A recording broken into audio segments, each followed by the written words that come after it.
Devido a tantos acontecimentos ruins, você ainda duvida que Jesus está mais perto do que nunca?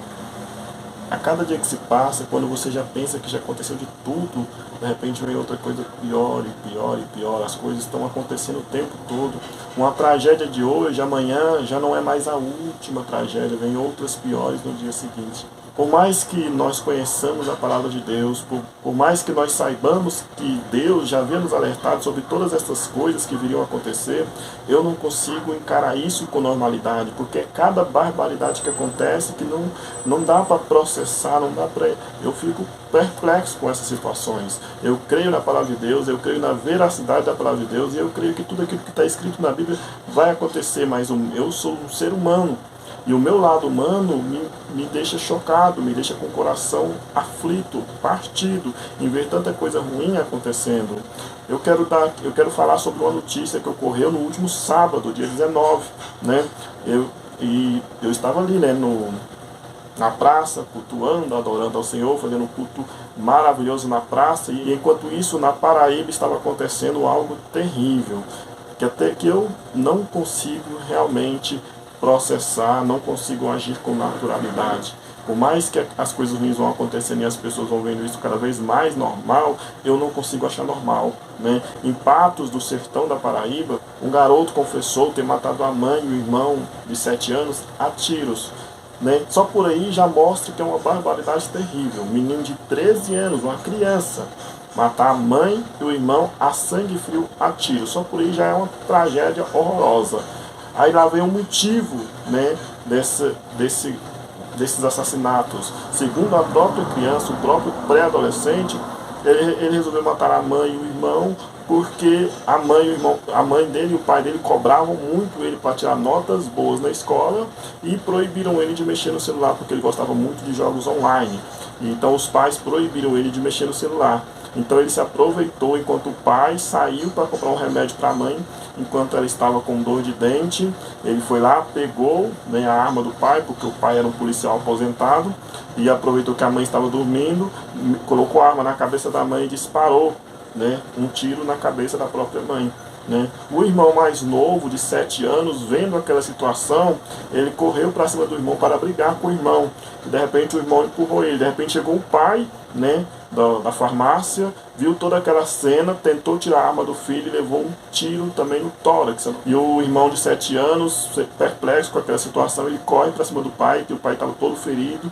E então esse menino de 13 anos atira nas costas do irmão de 7 anos, levando em óbito a mãe, né, de 47 anos e o irmão de 7 anos. O pai foi para o hospital em estado grave.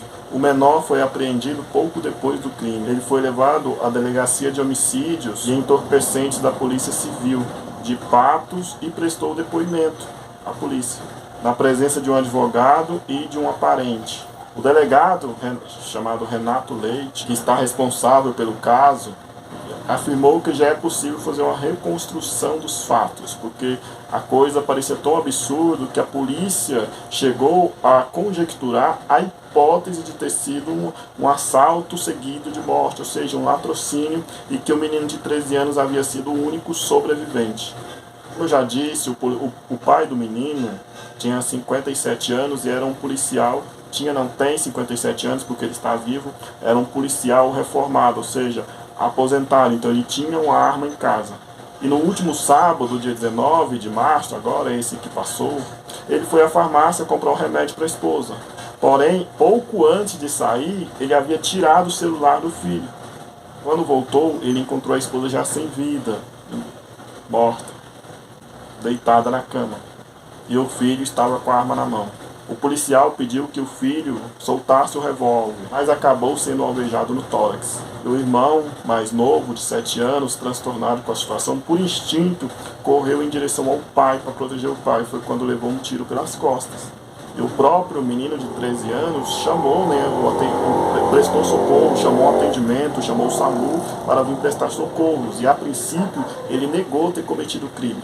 Como eu já disse, a polícia achava que o menino tinha sido vítima. Tinha sobrevivido a uma chacina onde toda a família havia sido morta e só ele sobrevivido. No entanto, logo depois ele acabou sendo apontado como suspeito após as investigações. O menino está na carceragem da polícia de Patos, interior da Paraíba, e aguarda audiência de apresentação. Depois da apreciação judicial, ele deve ser levado para o Centro Especializado de Reabilitação de Souza. As últimas notícias sobre o caso é que o pai, que até então tinha levado um tiro no tórax, foi levado ao hospital em estado grave e no dia de ontem, 21 de março, ele descobriu que estava paraplégico. Imagine a situação desse pai.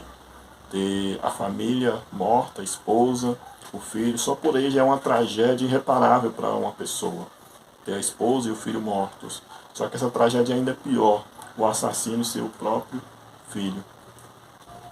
E eu quero aqui compartilhar só um versículo só da Bíblia, que se encontra no Evangelho de Lucas, capítulo 12, versículo 53, que diz o seguinte: o pai está dividido contra o filho, e o filho contra o pai, e a mãe contra a filha, e a filha contra a mãe, e a sogra contra a nora, e a nora contra a sogra. A cada dia que se passa, a Bíblia está se cumprindo cada vez mais. Os dias estão tensos, as coisas estão cada vez mais difíceis, né? E poucos dias atrás, né, surgiu a notícia de que um pai havia matado a filha recém-nascida porque ele não queria uma filha mulher, ele queria um filho homem. E então, cada coisa absurda que acontece, que nós seres humanos que temos sentimento, mas não conseguimos imaginar uma coisa dessa acontecendo. Parece fake news, parece mentira, mas essa notícia desse jovem de 13 anos surgiu, está nos principais jornais, tanto impressos quanto no jornal que aparece aí. Então não é fake news, parece, é tão absurda que parece mentira, mas é a mais pura verdade. As últimas notícias sobre este pai foi que ele tinha sido levado em estado grave para o hospital no dia do acontecido, né, no sábado dia 19, e que no dia de ontem, dia 21, foi detectado que ele estava paraplégico. Sem nada mais a comentar, não tenho o que dizer sobre isso. Você aí deixe o seu comentário, curte, comente, compartilhe e que Deus te abençoe. Após o pai tomar o celular, reclamando porque ele não estava indo bem na escola, ele resolveu pegar a arma do pai e assim dar fim à vida da mãe, do irmão e do pai. Eu percebi, infelizmente, que ele, quando soube que o pai ainda estava vivo, se assustou. Eu acho que ele estava mais satisfeito se tivesse todos os três falecido.